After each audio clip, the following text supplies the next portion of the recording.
Ya, kalau dia lagi libur kerja, dia selalu ke sana, selalu awal. Saya hari Kamis, dia izin hari Kamis minggu kemarin. Biasanya hanya 2-3 hari dia berangkat, tapi ini udah lebih nggak pulang. Saya juga dapat informasi itu pas siang hari. Tapi masih simpang siur itu, saya masih belum percaya kalau itu adik saya. Jadi saya masih pas siang hari masih nunggu informasi yang jelas. Sudah.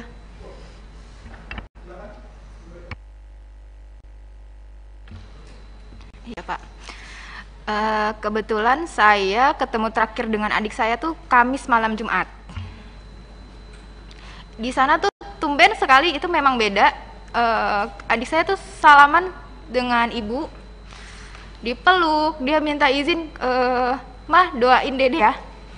Itu tumben banget. Biasanya dia nggak mau dipeluk karena mungkin udah gede merasa malu. Dan akhirnya, oh ya udah, mau kemana? Mau ngawal Habib ke Megamendung.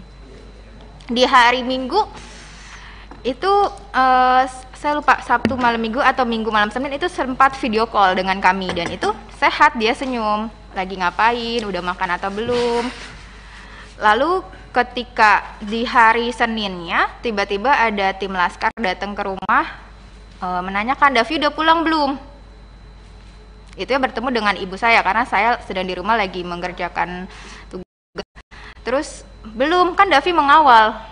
Oh gitu. Ya udah, ibu ke pertamburan dulu yuk. Buat apa? Di situ saya bingung ya. Kebetulan di handphone ada notifikasi berita, saya baca. Saya langsung kepikiran adik saya teleponin, terus saya WA-in, terus kok nggak ada kabar, ini kemana? Dan itu berita masih simpang siur, kami tidak tahu kebenarannya itu seperti apa.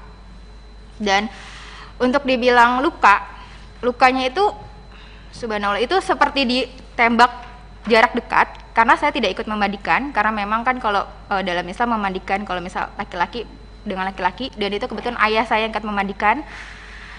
Ayah saya cerita sambil berderai air matanya, sambil, oh ini benar-benar luka tembak tuh di dada ada 3. Di punggung itu luka robek seperti diseret.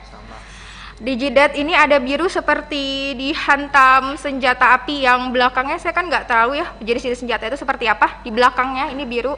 Tapi alhamdulillahnya muka adik saya itu bersih karena mungkin tidak dipukul di muka, hanya dihantam di badannya 3, di belakangnya itu robek, sampai dikafankan pun darahnya masih mengucur. Subhanallah, itu buat kami sangat luar biasa ya. Itu benar-benar seperti pembantaian yang berarti kan seperti tidak ada perlawanan di sana. Jadi seperti yang diberitakan itu kan bohong. Itu yang membuat kami, ya Allah, ini saya udah nggak bisa berkata-kata lagi. Itu aja Bu? Ya. Selanjutnya keluarga Lutfil, silakan Pak. Ya Pak. Jadi pertama-tama lagi hari Kamis, anak saya mau berangkat pamit, itu Kamis sore. Bi minta ridhonya Bi, saya mengawal Habib. Sama uminya begitu juga. Insya Allah saya ridhoin, yang penting jalan yang benar. Anak saya juga nggak pernah membawa senjata apapun, pisau aja nggak pernah, apalagi pistol Pak. Habis itu berangkat. Lalu hari Minggu siang jam 14.00 saya chattingan, jawabannya alhamdulillah saya sehat, saya belum bisa pulang Bi, kurang tahu kapan pulangnya. Habis itu saya nggak berhubungan lagi Pak. Tahu-tahu hari Senin kira-kira jam 3 sore itu ada kabar dari tetangga ke rumah bahwa di berita media sosial maupun TV Pak, itu anak saya termasuk yang diculik Pak. Karena apa diculik?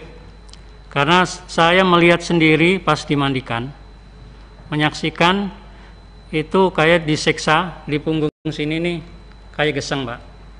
Terus mohon maaf, kemaluannya itu bekas diinjak dan pipisnya bengkak biru dan tangannya sini terkelupas.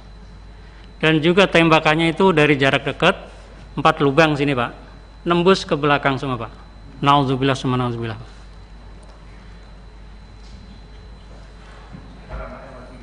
Jadi kulitnya juga yang di belakang sama yang sini itu agak terkelupas, Pak. Agak lebar jadinya. Yang saya ketahui itu mandiin Bang si Aziz. Ya nanti. Jadi menjawab pertanyaan tadi itu cukup. Seperti Oke. itu kejadiannya. Selanjutnya kiri saya, siapa yang mau bertanya, Pak Adang? Atau siapa? Wah, itu sisi kanan saya. Oke. Kalau PKS satu aja, Pak. Ya, kalau Bapak bertanya, Santoso. Oke, silakan Pak Santoso. Terima kasih. Assalamualaikum warahmatullahi wabarakatuh. Pimpinan dan anggota Komisi 3 yang saya hormati, Bapak-bapak, keluarga korban tragedi Tol Cikampek. Yang pertama, tentunya saya ingin menyampaikan innalillahi wa inna ilaihi rajiun. Semoga almarhum husnul khotimah dan keluarga yang ditinggalkan diberikan kekuatan dan ketabahan. Bapak Ibu yang saya hormati, tanggal 10 ini bertepatan dengan Hari Hak Asasi Manusia di sedunia, di mana sebelum jatuh pada tanggal 10 ini telah terjadi tragedi di Indonesia yang kita semua tahu sangat menyayat hati. Dan semoga kejadian ini tidak berulang lagi. Saya fokus kepada keluarga almarhum ya. Setelah kejadian itu dan almarhum sudah dimakamkan, apakah barang-barang milik almarhum, mungkin termasuk HP-nya atau apa, dikembalikan oleh pihak aparat kepada pihak keluarga? Ini sangat penting.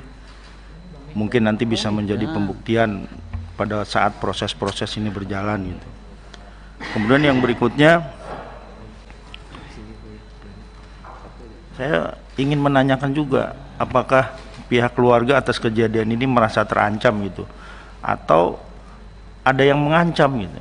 Karena menurut saya penting juga gitu. Karena jangan sampai keluarga bapak ibu sudah menjadi korban, tapi ibu juga terancam, terintimidasi atas musibah ini, sehingga bapak ibu tidak bisa menceritakan, tidak bisa menjelaskan apa-apa yang menjadi korban ya dari pihak keluarga ibu. Saya kira itu pimpinan dari saya, terima kasih. Pertanyaan Saudara Santoso.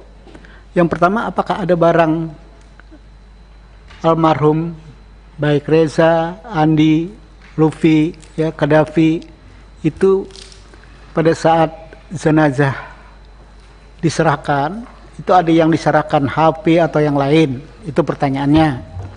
Yang kedua, ya, apakah ada ancaman-ancaman terhadap keluarga korban? Ya, agar tidak bersaksi atau tidak ini, tidak menuntut dan macam-macam, ada nggak itu? Itu kan sok. Oke, silakan mulai orang tua Pak Lufil, almarhum Lufil. Ya, terima kasih. Sampaikan bahwasanya barang-barangnya itu KTP pun nggak ada, KTP pun nggak ada, apalagi HP atau tasnya.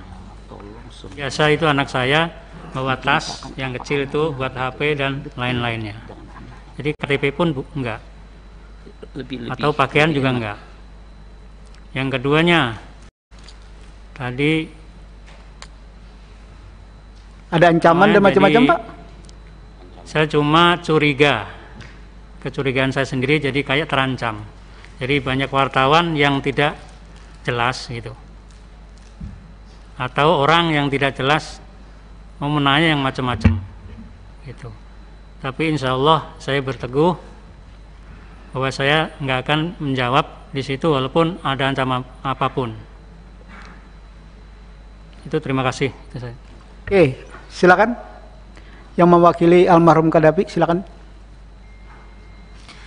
Pertanyaannya ada dua, Bu. Ada barang almarhum Qaddafi nggak? Yang kedua, ada ancaman nggak? Silakan. Ya, ini juga yang akan saya tanyakan sebenarnya pimpinan. Kami keluarga tidak diberikan barang-barang Qaddafi, handphone, tas, dompet itu tidak sama sekali. Dan kami juga kemarin semalam sempat saya tanyakan, ini apakah memang ada barang-barang yang diberikan? Maksudnya agar kami bisa tahu ya handphonenya, karena di handphone itu juga kan pasti ada foto kami keluarga dan yang lainnya. Lalu untuk ancaman, untuk sampai saat ini alhamdulillah memang tidak ada. Namun sama seperti yang diinformasikan Bapak Lutfi, kami merasa resah karena ketika ada kemarin pada saat di hari Senin, kami kan sekeluarga di Pertamburan semua, itu banyak orang yang datang bilang dari A, B, C untuk menanyakan, sekedar menanyakan, melihat-lihat di sekitar rumah. Itu sangat meresahkan, apalagi kami satu keluarga itu wanita semua, hanya ayah saya saja laki-laki untuk saat ini. Itu yang saat ini dikeluhkan oleh kami. Gimana kalau misalnya nanti ayah saya nggak ada di rumah, di sana hanya wanita saja, lalu nanti banyak orang yang datang. Ada ancaman nggak, Bu? Kalau ancaman secara langsung tidak ada, tapi hanya ada sekitar melihat, menanyakan seperti itu, pimpinan. Oke, terima kasih, Bu ya. Terima kasih. Silakan keluarga Reza dulu. Silakan, Bu. Apakah ada barang Reza pada saat jenazah? Ada atau enggak? Yang kedua, apakah ada ancaman terhadap keluarga Ibu sesudah peristiwa ini? Itu pertanyaan Pak Santoso. Untuk barang Reza nggak ada. Tidak ada yang dipulangkan. Untuk ancaman alhamdulillah belum, hanya saja jangan sampai wartawan yang menanyakan keluarga Reza, simpang siur di bolak-balik melihat rumah, menanyakan sama orang-orang sekitar situ tentang Reza. Karena kita juga resah, sama saya seperti Qaddafi.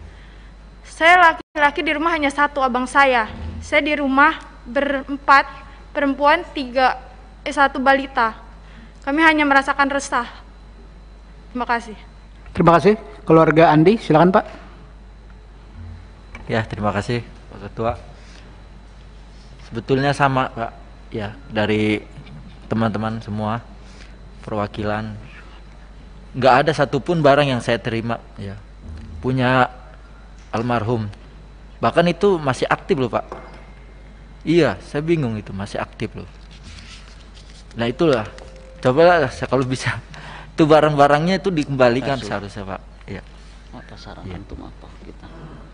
Untuk ancaman saat ini sih enggak, cuman banyak aja yang nanya gitu Pak. Sama lah, jadi bikin resah juga gitu.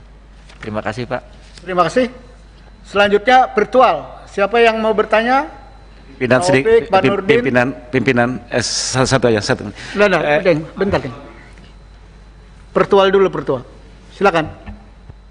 Apa dulu pimpinan? Ada yang mau bertanya? Saya Taufik, boleh? Pak Taufik. Ya. Oke, silakan Pak Taufik. Baik. Baik, terima kasih pimpinan atas waktunya. Saya mengucapkan terima kasih atas informasi yang telah diberikan dalam kesempatan pada hari ini. Ya, tentu kita tadi mendengarkan dengan dan pertama-tama saya juga mengucapkan turut berbelasungkawa atas kehilangan anggota keluarga yang dikasihi, dan tentunya seperti juga dalam kesempatan hari ini Komisi 3 akan mengumpulkan informasi ya dari berbagai pihak agar kita semua mendapatkan bahan yang komprehensif untuk kemudian mungkin bisa mengambil langkah-langkah yang sesuai kewenangan yang dimiliki oleh Komisi 3. Nah, seperti yang saya ketahui saat ini Komnas HAM telah membentuk tim, kemudian Propam Mabes Polri pun juga sedang melakukan pemeriksaan. Oleh karena itu penting bagi kita semua untuk mendapatkan hasil berupa misalnya informasi mengenai peluru yang digunakan, jarak tembaknya, yang tentunya harus berdasarkan uji balistik. Kemudian kondisi jenazah yang kita harus ketahui dengan hasil dari otopsi, ya, yang gunanya mungkin kita bisa melihat arah tembakannya seperti apa, jaraknya seberapa jauh, dan analisis terhadap kondisi penembakannya yang terjadi itu gambarannya seperti apa, tentu didasarkan pada... Sebentar Pak Taufik, rapat kita Pak nanti Pak. Ya, oke. Rapat komisi Pak, tidak perlu disampaikan, ini kita mengelaborasi kira-kira apa yang berkaitan dengan almarhum tersebut. Baik. Menguliahi keluarga yang lagi juga karena musibah. Langsung saja Pak.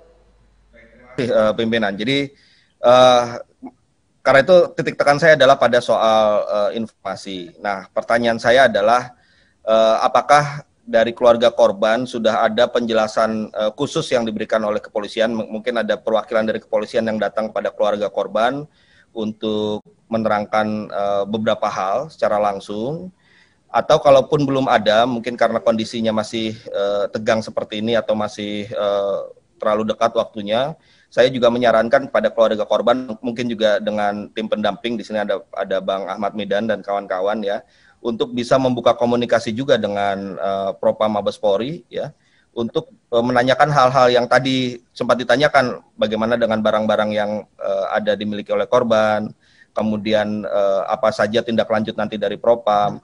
Menurut saya komunikasi seperti ini pun juga tidak ada salahnya untuk dibuka antara keluarga korban dengan pihak Propam Mabes Polri. Demikian pimpinan, terima kasih. Terima kasih Pak Taufik. Ada Taufik ya, yang berkaitan dengan korban. Sudah ada penjelasan nggak secara detail terhadap Reza, ya, terhadap Andi, terhadap Profil, ya, terhadap Kedapi, atau cuma jenazah saja yang diserahkan tanpa ada lampiran keterangan? Itu yang disampaikan sama Pak Taufik. Ada nggak? Ibu, ada nggak? Tidak ada sama sekali. Oke, Pak Andi?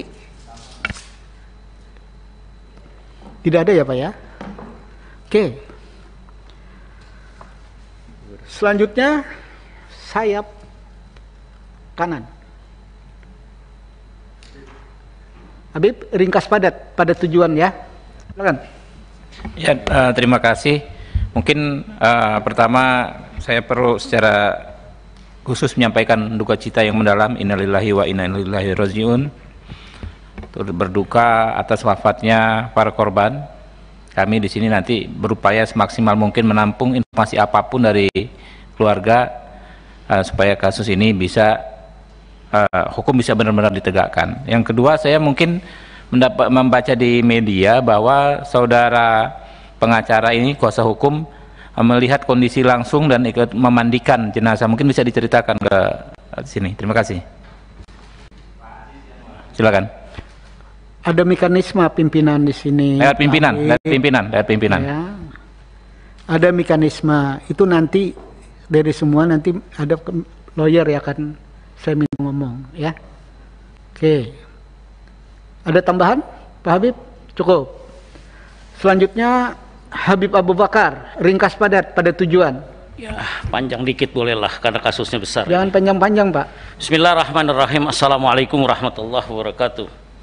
Iza asabatkum musibah qalu inna lillahi wa inna ilaihi rajiun. Pak Ketua, para keluarga korban yang saya hormati, hari ini kami Komisi 3 menerima aduan ya keluarga korban, dan saya terus terang aja sampaikan rasa bela sungkawa yang dalam atas wafatnya putra-putra Bapak dan ibu-ibu sekalian. Rasa perasaan Bapak ada juga di perasaan hati kami semua sebagai warga. Terus terang sampai saat ini Ketua, rasanya seharusnya tidak perlu terjadi peristiwa seperti ini Ketua ya. Apa memang harus berujung dengan hilangnya nyawa 6 orang? Tentunya ini harga yang sangat mahal. Padahal selama ini Kapolri selalu menyampaikan bahwa Polri menganut asas salus populi suprema leg esto. Maaf Pak Habib, ini keluarga korban nggak usah dijelaskan ini. Ya sudah, saya sampaikan aja Ketua, itu atau pada keselamatan rakyat adalah hukum tertinggi. Saya juga menyampaikan terima kasih pada bapak-bapak dan ibu-ibu sekalian atas kehadirannya di Komisi 3 ini. Kehadiran bapak-bapak dan ibu-ibu sekalian ini menunjukkan ya 3 hal. Pertama, di tengah kesedihan yang sangat mendalam, bapak-bapak, ibu-ibu sekalian tidak gelap mata, tidak main hakim sendiri. Kedua, bapak-bapak dan ibu juga menghormati dan menggunakan jalur yuridis yang ada. Ya, salah satunya mengadu ke Komisi 3 ini. Dan itu konstitusional, diatur dalam undang-undang. Ketiga, ini menunjukkan kepercayaan bapak-bapak dan ibu-ibu kepada kami di Komisi 3. Ketika masyarakat masih mendatangi kami untuk mengadukan masalahnya, ini berarti kami merasa Komisi 3 masih dipercaya oleh rakyat. Karenanya kami tidak akan menyia-nyiakan kepercayaan ini, Ketua. Insya Allah apa yang disampaikan nanti akan diteruskan sesuai dengan mekanisme dan prosedur yang berlaku. Jika kemarin menguat banyak sekali tuntutan dari ormas, tokoh masyarakat, anggota DPR dan lain yang sebagainya yang meminta dibuat tim gabungan pencari fakta, nanti kami coba musyawarahkan dengan para anggota bagaimana mekanisme dan bagaimana aturannya. Oleh karena itu pada keluarga saya mohon sabar ya untuk kami berkoordinasi dan bekerja, dan Komisi 3 membidangi hukum HAM ini dan keamanan insya Allah akan bekerja secara maksimal. Selanjutnya pertanyaan saya dengar juga seperti yang Habib tadi menceritakan, pengacara Yanuar Aziz Yanuar ya. Oke Pak Habib, substansi aja Pak. Langsung saja, tolong ceritakannya dengan detail setelah kalian memandikan, yang kelihatan benar tuh apa dan apa, jelaskan apa adanya dan kira-kira kesimpulan Anda tuh bagaimana. Terus selanjutnya kepada keluarga setelah kejadian, apa yang didengar dari pihak Polri kepada keluarga masing-masing. Wallahu a'lam bishawab. Terima kasih Ketua. Assalamualaikum warahmatullahi wabarakatuh. Oke, pertanyaan Habib mirip dengan pertanyaan Pak Santoso. Ya. Nanti lawyer akan menjelaskan semua. Di akhir ya Pak ya. Oke. Golkar.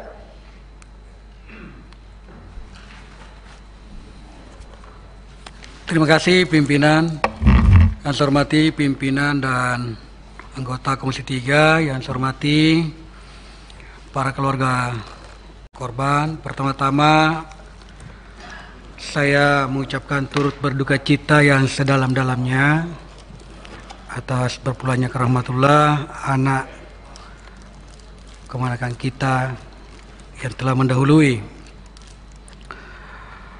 Yang kedua, saya juga mengucapkan terima kasih atas kepercayaan yang diberikan oleh para keluarga korban kepada Komisi 3 untuk mencari sebuah keadilan di sini melalui beberapa langkah-langkah yang akan dilakukan sesuai dengan tupoksi yang ada di Komisi 3. Yang ketiga adalah pertanyaan saya. Apakah di antara keluarga yang hadir atau pengacara yang hadir pada hari ini, adakah yang ikut dalam rombongan sehingga bisa menceritakan kepada kami secara langsung? Itu yang pertama pertanyaan saya. Adakah yang hadir di sini? Yang hadir ya, yang hadir, supaya bisa menceritakan peristiwa kejadian yang sebenarnya pada saat kejadian. Itu pertanyaan saya. Yang kedua pertanyaan saya adalah, kalau memang tidak kakaknya, saudaranya yang tidak menyaksikan langsung, sudah pernahkah ada komunikasi kepada yang hadir langsung di TKP, yang menyaksikan, yang mendengarkan kejadian itu?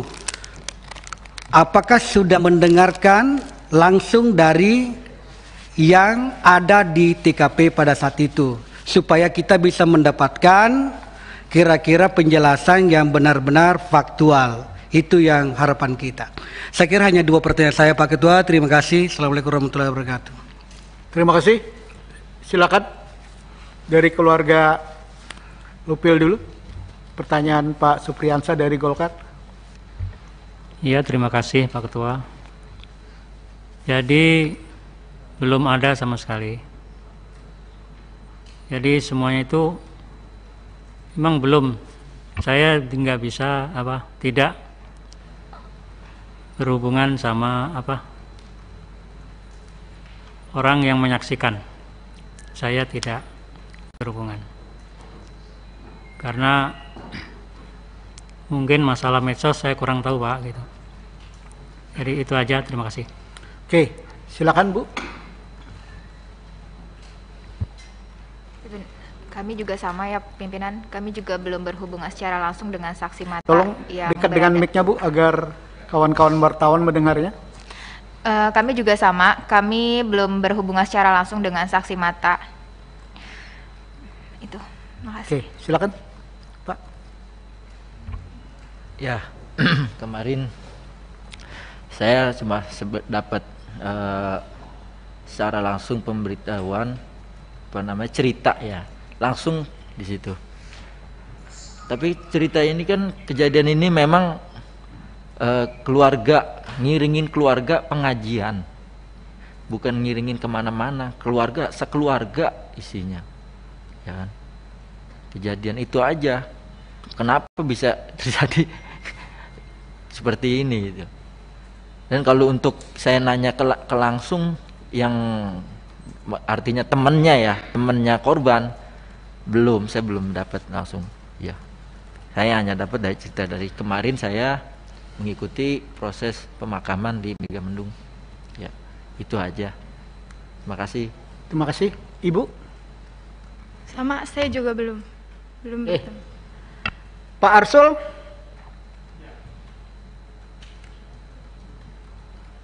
Terima kasih pimpinan atas kesempatan yang diberikan. Bapak Ibu, para keluarga korban yang kami hormati, pertama-tama kami juga ingin menyampaikan rasa duka cita yang mendalam atas wafatnya para laskar atau pengawal di FPI ini.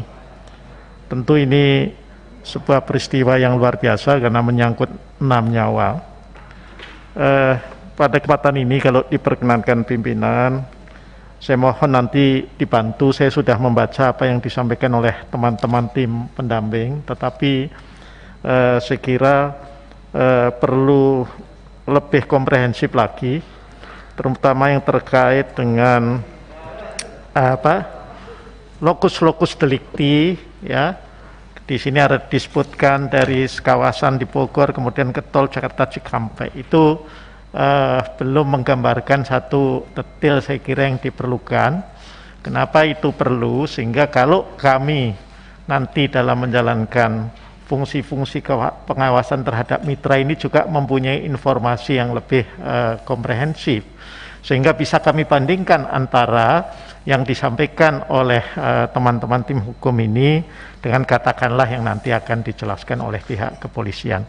Saya kira itu saja Pak Desmond, terima kasih kalau diizinkan untuk mendapatkan penjelasan yang lebih komprehensif tentang peristiwa itu. Karena misalnya di media disebut-sebut di kilometer 50 dan segala macam itu kan bangsa di daerah sekitar antara Kerawang Barat dan Kerawang Timur kan kira-kira. Itu, terima kasih. Terima kasih. Saya cuma ingatkan Pak Arsul, lawyer ini kan lawyer keluarga korban.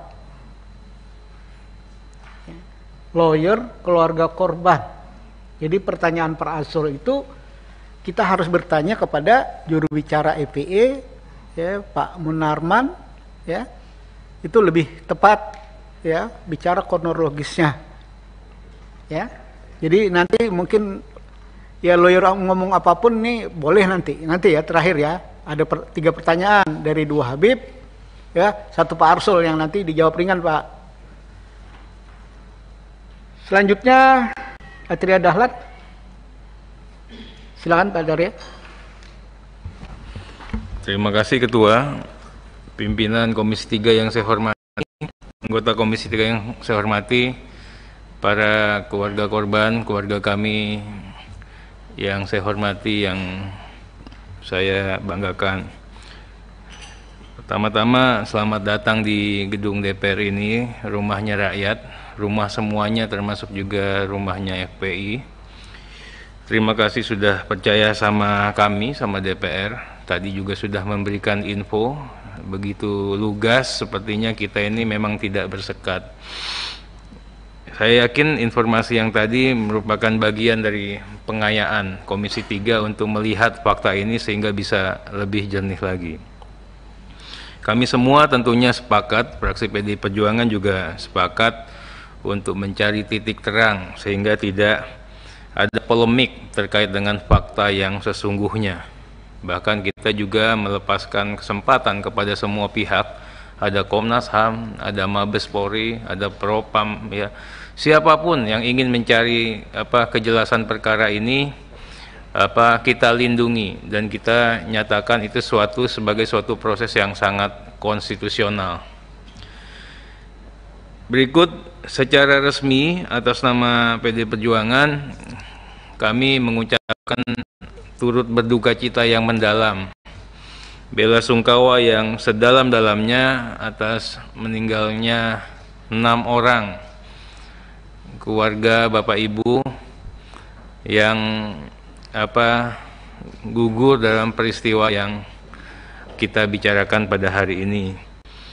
Saya tentunya prihatin, ya, walau bagaimanapun setiap proses penegakan hukum ini harusnya tidak hanya berkepastian tapi proporsional dan humanis. Tentunya kami juga ingin melihat bagaimana motif, latar belakang, hal-hal yang mendasari, ya, sampai terjadinya peristiwa ini. Kalau kita melihat di hilirnya saja kejadiannya seperti ini. Pak Tirya, mereka ini keluarga korban. Iya, ini saya baru mau nanya. Ya, jadi ya. Silakan. Belum dimulai Pak Ketua. Nah, kalau kita mungkin lihat hulunya, semua pihak akan sama-sama juga bisa memberikan gambaran. Tadi dikatakan di sini keluarganya Bapak Ibu ini kan pengawal khusus, ya. Saya ingin nanyakan, apakah pengawal khusus ini memang betul-betul terlembaga di institusi FPI atau memang gerakan-gerakan spontan? Karena tadi kan adanya saya datang setiap hari Kamis, Jumat, Sabtu misalnya. Nah, jadi kan itu kan tidak terlembaga. Kalau namanya pengawalan itu kan memang setiap hari-harinya memang ada di situ. Kemudian kalau boleh tahu seperti apa ruang lingkup kegiatan, kewenangan, apa kemana-mana Muhammad Rizik Syihab itu pakai pengawalan dan dikawal oleh keluarganya Bapak Ibu dan selalu ikut. Ada berapa jumlah satuan pengawalan yang seperti ini? Kemudian juga tadi memang di aturannya kan tidak dipersenjatai.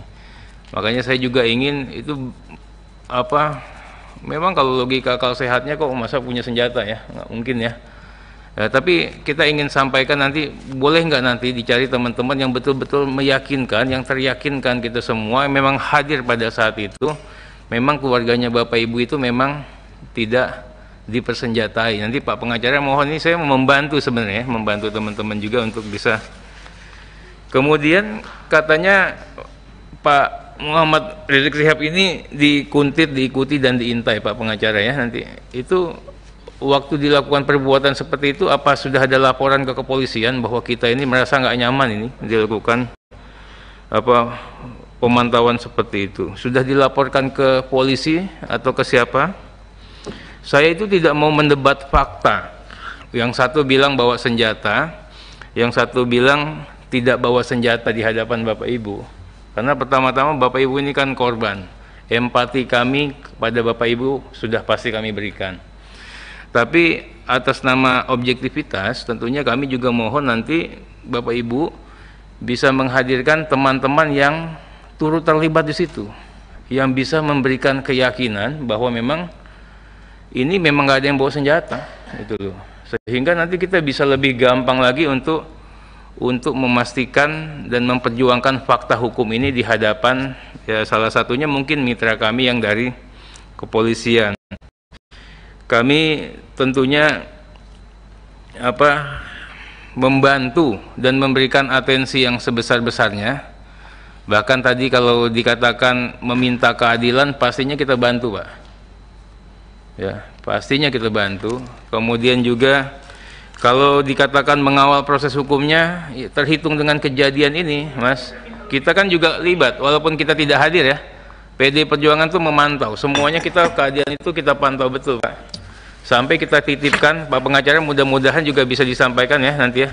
Bagaimana jangan sampai rakyat ragu atas proses penegakan hukum pasca terjadian tragedi ini. Jadi Polri tolong sungguh-sungguh. Ya. Jadi seperti itu Pak Desmond, terima kasih. Nanti ini tidak bisa dijawab oleh keluarga korban. Nanti tolong dari sisi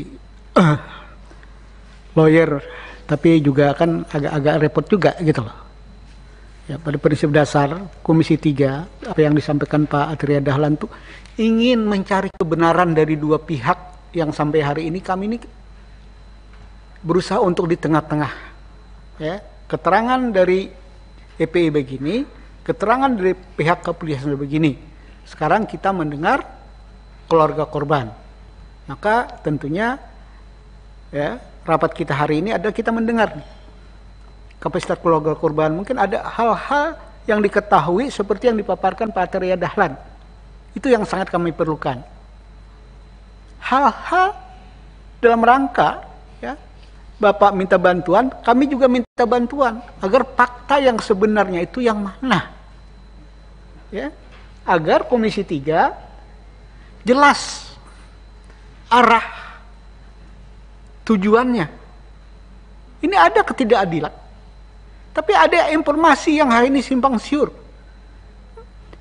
Untuk proses ini Komisi 3 adalah membutirin satu-satu, ya, informasi itu. Mana sebenarnya fakta sebenarnya? Ya, walaupun secara vulgar, kalau kita bicara tentang extraordinary seperti yang dipaparkan tadi, ada benarnya. Tapi harus ada pembuktian-pembuktian mendukung lain. Di luar pengadilan, benar. Tapi ada hal-hal yang harus kita. Kenapa? Karena kita menjaga semuanya. Oke. Pak Adang ada yang disampaikan? Pak Aus? Tapi lebih pada keluarga korban. Ya, ada. Silakan, Pak. Terima kasih. Assalamualaikum warahmatullahi wabarakatuh. Kami juga turut berduka cita dan mendoakan agar almarhum ini benar-benar menjadi syuhada. Saya ingin menanyakan terkait dengan keluarga korban dan sepengetahuan dari kakaknya atau pamannya ini. Ya, lebih mirip mungkin dengan pertanyaan Pak Atria tadi. Apakah ada misalnya memang ada semangat sedemikian rupa ingin mohon izin karena saya akan habis-habisan bertarung atau seperti itu. Juga pertanyaan saya adalah apakah ada pernah mengetahui gitu berapa lama mereka menjadi pengawal dari Imam Besar Habib Rizik Syihab, berapa lama apakah mereka dilatih khusus untuk itu atau bagaimana? Ini perlu kejelasan kami sehingga clear kalau ada sebutan ini itu, meskipun di dalam Undang-Undang Dasar 1945 udah lewat, Pak, jangan dijelaskan. Kita sudah tahu semua bahwa itu adalah hak untuk mendapatkan perlindungan, itu memungkinkan. Oke, cukup ya. Pak Aus. Cukup begitu. Ada dua pertanyaan. Pertarung habisan-habisan itu maksudnya apa? Bingung nih kalau udah korban. Ya begini, biasanya ada semangat seperti itu. Bertarung sama siapa? Ya. Bertarung sama siapa? Ya barangkali karena keinginan untuk pembelaan. Karena ada gambaran bahwa Habib Rizik Syihab itu mendapat ancaman yang luar biasa. Karena itu, apakah memang hal itu sudah menjadi program tertentu gitu untuk habis-habisan di dalam hal ini? Saya ingin mengetahui. Oke, bahasa yang paling Mungkin paling ada sederhana bahasa lah. lebih Jangan tepat, jangan Pak Komisi Ketua, 3 silakan. bahasanya itu sudah tidak netral. Ya Pak Aus ya. Ya ini bukan komisi lucu-lucuan sama komisi lain. Ya. Bahasanya itu jangan bicara mengungkit yang sesuatu yang belum jelas. Saya tegur ini sebagai pimpinan. Ya, mau bentrok kapan bentroknya? Ya. Yang harus didengar apa yang dijelaskan oleh keluarga korban. Itu ada persiapan perang nggak ada kan Bu? Ya lo nggak ada kok ada pertanyaan ini. Gitu. Yang cocok pertanyaannya, ya ada nggak ya pelatihan khusus untuk melakukan pengawal? Nah itu agak relevan. Silakan, ada nggak pelatihan khusus itu? Yang Ibu ketahuin, kalau nggak tahu nggak usah dijawab Ibu-ibu. Ya, permisi Bapak Ketua, terima Silakan. kasih. Saya hanya klarifikasi ya, karena begini.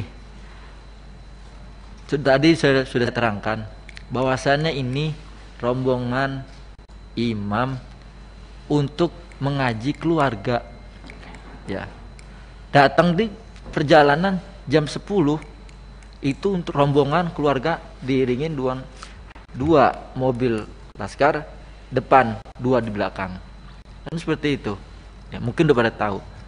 Jadi ini bukannya perang. Bukannya perang. Ya, kalau perang semua bawa senjata, Pak. Ya. Gitu. Yang kedua tadi untuk mengetahui laskar pasukan khusus ya, saya kan itu nggak ke situ ya, nggak tahu ya. Nggak tahu apakah khusus apa. Mungkin khusus itu maksudnya khusus pada saat itu yang ditugaskan oleh imam. Gitu. Ya. Gitu, Pak. Dan masalah pistol ya. Sekarang begini Pak logikanya. Pistol kayaknya udah tahu harganya berapa pistol mungkin ya. Laskar ini, pejuang-pejuang Islam ini sukarela Pak, dengan hati nurani. Mau beli baju aja pakai nyicil. Maaf aja Pak ya. Sekarang gimana bisa ada punya senjata seperti itu? Iya. Pak, seperti itu. Saya juga terima ingatkan. kasih. Gini loh Pak. Kalau ini laskar kan tentara. Jadi bingung juga saya. Laskar ini tentara untuk perang juga, perang sama siapa? Ini loh, saya juga jadi bingung. Gitu loh. Kalau ini laskar, ini kan perang, juga nggak benar ini. Ya, saya sebagai pimpinan Komisi 3 melihat hal-hal kayak gini jadi kayak negara ini dalam keadaan perang semua. Jadi kalau udah laskar-laskaran ini sama saja. Zaman kita laskar pra-revolusi. Kakek saya juga komandan laskar. Untuk ini. Tapi tujuannya kemerdekaan. Nah, laskar sekarang tujuannya apa? Mau mendirikan negara Islam. Itu melawan konstitusi. Hal kayak gini menurut saya, ya, harus hati-hati, ya. Jangan sampai Indonesia yang sudah damai di tengah problemnya yang sangat banyak, kok berantuk sama kita. Memang kita mau bubarkan negara ini? Kan tidak. Yang saya pahami, Habib tidak mau bubarkan agama kan, gitu loh. Jadi kita hati-hati ya sebagai anak bangsa. Jangan diantara kita kesannya mau perang-perangan. Ya kalau perang-perangan, ya kita-kita juga yang jadi lucu. Agak keluar konteks saya karena ini bicara tentang berbangsa. Masa kita rusak yang udah kita bangun karena kepentingan-kepentingan politik, kan lucu, Pak. Sudah saatnya kita cooling down untuk menghadapi persoalan COVID yang kapan selesainya tidak jelas. Bangsa ini untuk bertahan aja udah bagus gitu loh. Oke, ada yang mau disampaikan yang berkaitan dengan pertanyaan ini? Ketua, izin Ketua. Silakan. Dimyati Ketua. Saya turut berduka cita kepada Ibu Bapak sekalian yang kepada keluarga almarhum syuhada. Ya, habis. Saya hanya menanyakan, ini kan ada aspirasi. Ada nggak dokumen tambahan? Mungkin teman-teman udah ada yang nanyakan mungkin ya. Ada nggak dokumen tambahan foto atau video terkait jenazah itu? Demikian, makasih Ketua. Terima kasih Pak Demiati. Yang mana mungkin mereka keluarga korban yang tidak terlibat apa-apa, mereka ini menyampaikan tentang problem keluarga mereka, keluh kesah mereka, minta keadilan atas peristiwa ini yang saya tangkap. Betul nggak Bapak Ibu-Ibu? Gitu loh. Dokumen apa? Mereka ini bukan lawyer, bukan bagian dari katanya mandi yang dibilang tadi. Anak-anak mereka, saudara mereka adalah dapat giliran tugas untuk mengawal Habib dalam proses pengajian. Kan Bapak begitu bilangnya. Ketua, izin Ketua. Kan memandikan tadi tahu lukanya. Oh itu nanti lawyer Pak. Ada fotonya nggak itu? Makasih Ketua. Itu lawyer Pak. Nanti kita kasih ruang. Karena salah satu lawyer ada memandikan, ceritakan itu aja nanti Pak ya. Oke. Ada Romo yang berkaitan yang ditanya keluarga korban? Ada yang lain? Kalau tidak ada, terakhir pimpinan. Terima kasih pimpinan.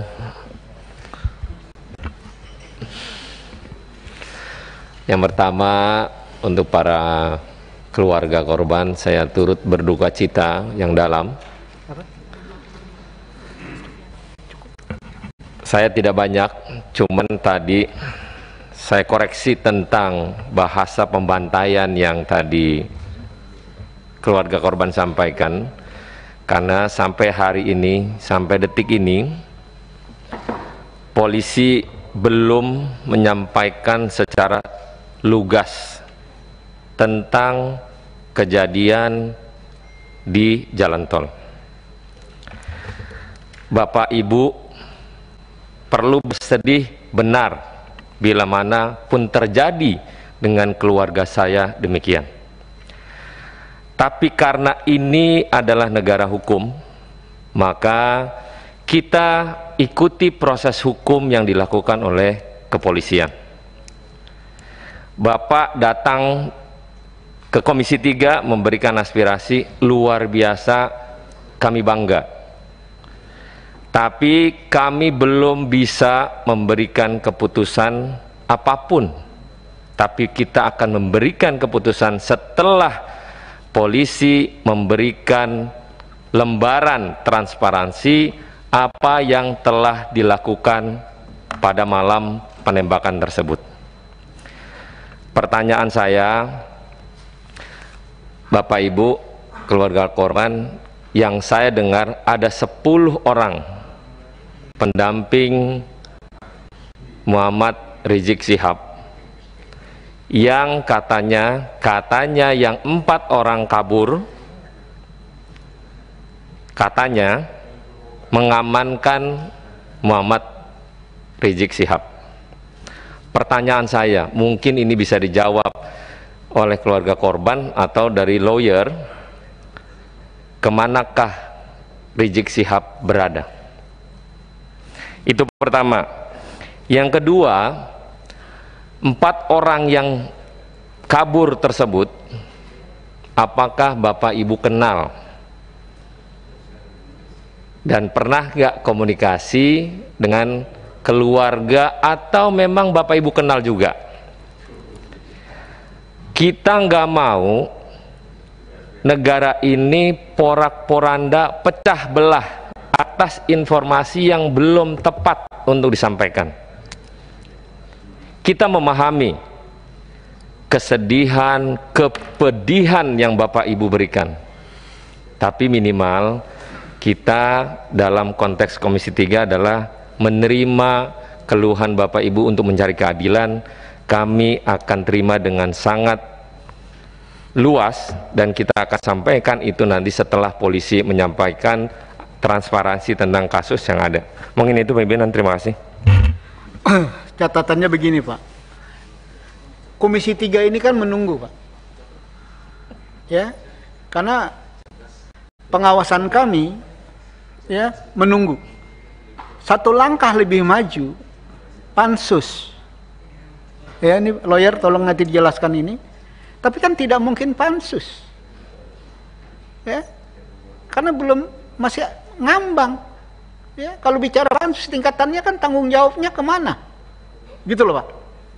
Jadi kami menunggu. Nah, apa yang disampaikan Pak Roni ya sebagai pimpinan Hari ini kami menunggu penjelasan detail dari ini semua. Ini 6 korban, 4-nya mana?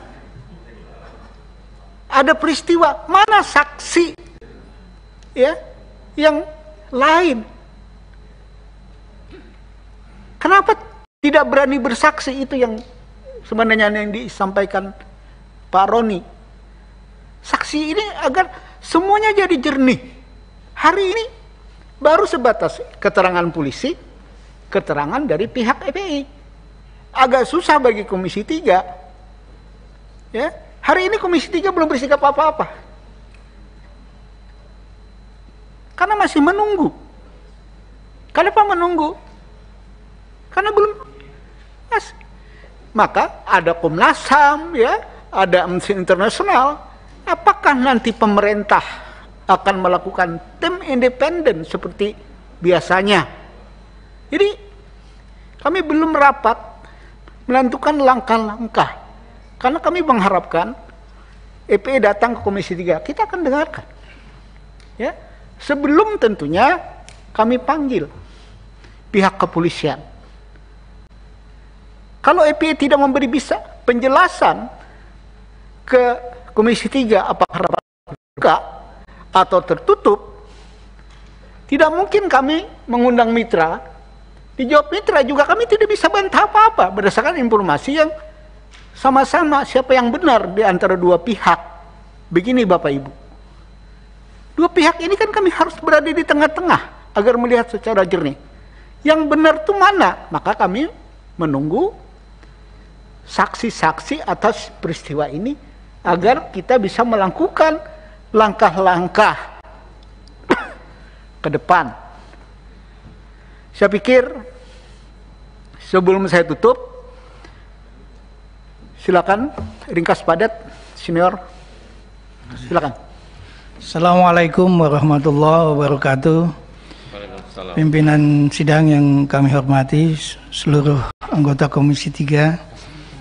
Kami mengucapkan terima kasih yang sebesar-besarnya pada kesempatan ini telah diterima dengan baik, dan kami sangat berharap bahwa Komisi 3 sesuai dengan mekanismenya. Harapan kami tentu karena ini kasus yang cukup besar, bahkan karena kita bicara negara kita negara hukum, maka apa yang terjadi pada saat ini adalah bagian lain terasa mencederai institusi penegak hukum terdepan, polisi. Oleh karena itu, kita harus mencari fakta dan bukti yang transparan, imparsial dan objektif terhadap kasus ini. Oleh karenanya, melalui Komisi 3 kami menghimbau untuk dapat mendorong agar dibentuk tim pencari fakta. Ini kami usulkan, baik mekanismenya bagaimana, mungkin pimpinan lebih banyak tahu, yang ini adalah rumah tangga pimpinan sendiri, atau juga dibentuk panja ya untuk kasus ini. Menarik tentang fakta yang harus terungkap. Tadi kan ada satu pertanyaan yang berkaitan dengan handphone, dan saat ini handphone itu begitu berarti terhadap merekam kejadian-kejadian.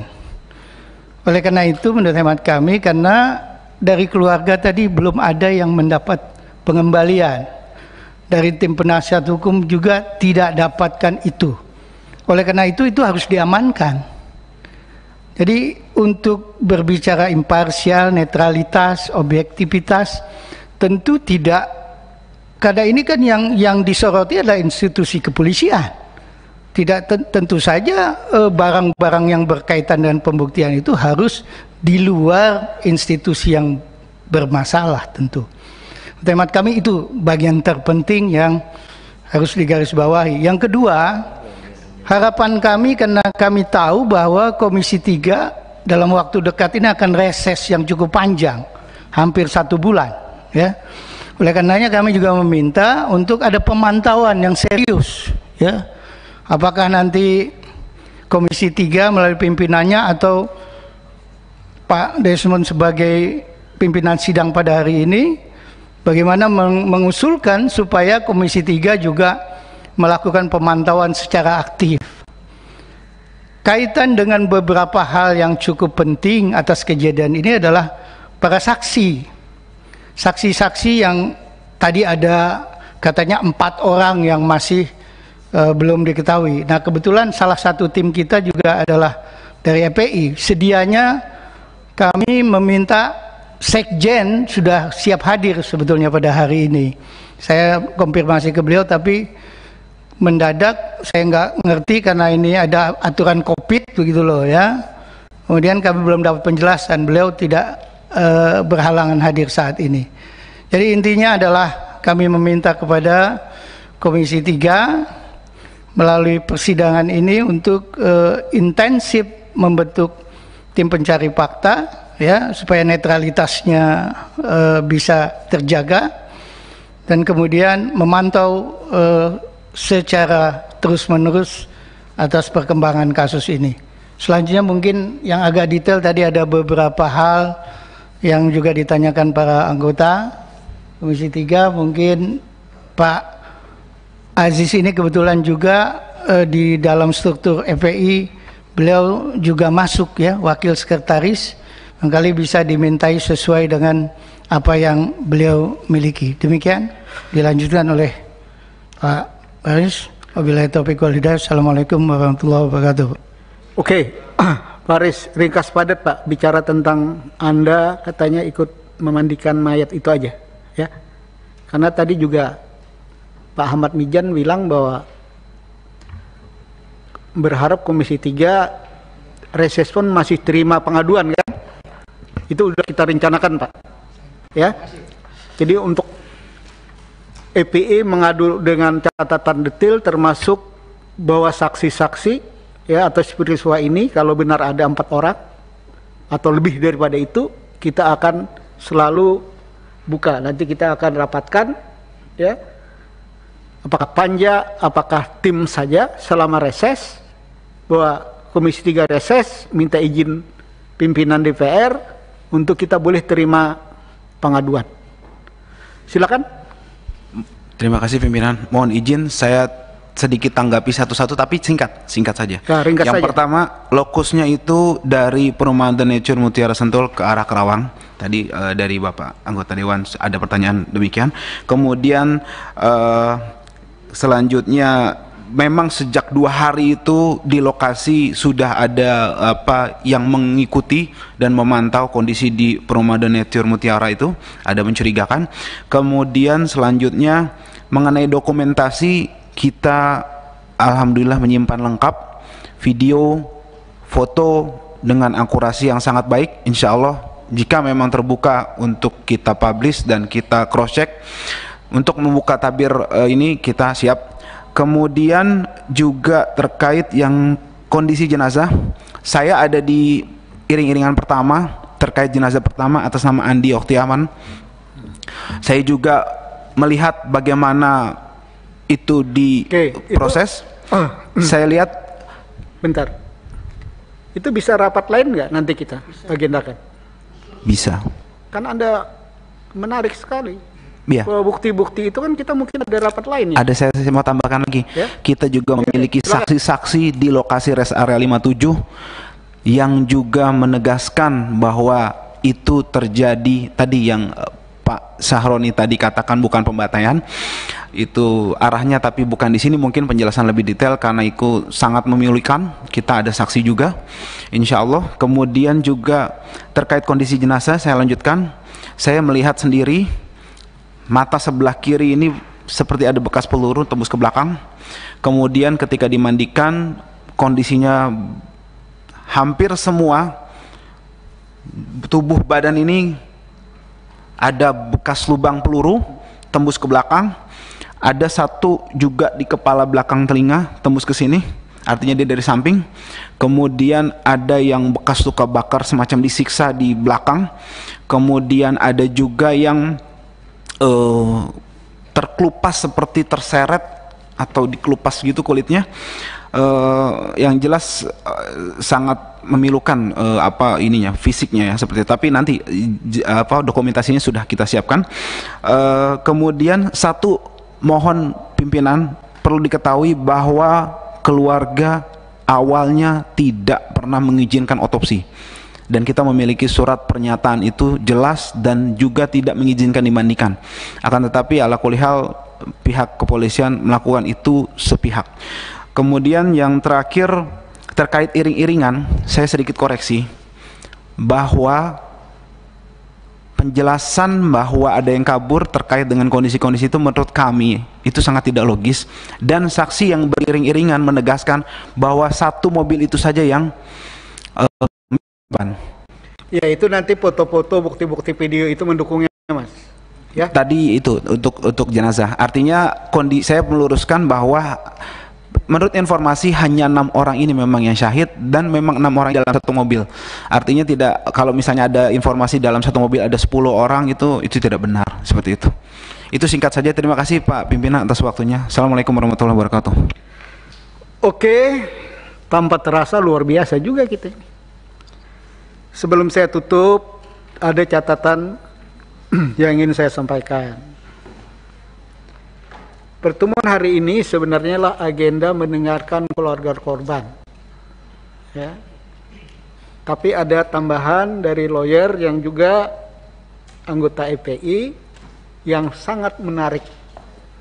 Ya. Karena apa yang disampaikan itu bukti-bukti yang melengkapi semua peristiwa-peristiwa dari dua sumber informasi yang berbeda. Mana pihak kepolisian, mana pihak EPE, ya. Ini kan bagi kami harus memposisikan diri di mana. Tapi ke depan kami akan berharap sekali, ya, bisa kita agendakan pertemuan untuk lebih detail agar kami bisa mengambil posisi yang benar. Kalau ini kita mau apaan gitu loh, ya, mau ngapain jadi bingung sebenarnya.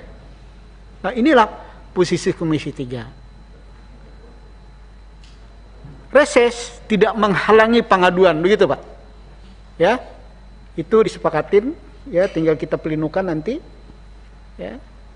Untuk itu, saya pikir rapat hari ini banyak hal kita dapatkan dari keluarga korban, dari lawyer. Ya. Tentunya catatan bagi kita, Komisi 3, banyak catatan-catatan sebagai pembanding untuk di rapat-rapat Komisi 3 yang akan datang. Cukup sampai sekian pertemuan kita hari ini. Wassalamualaikum warahmatullahi wabarakatuh.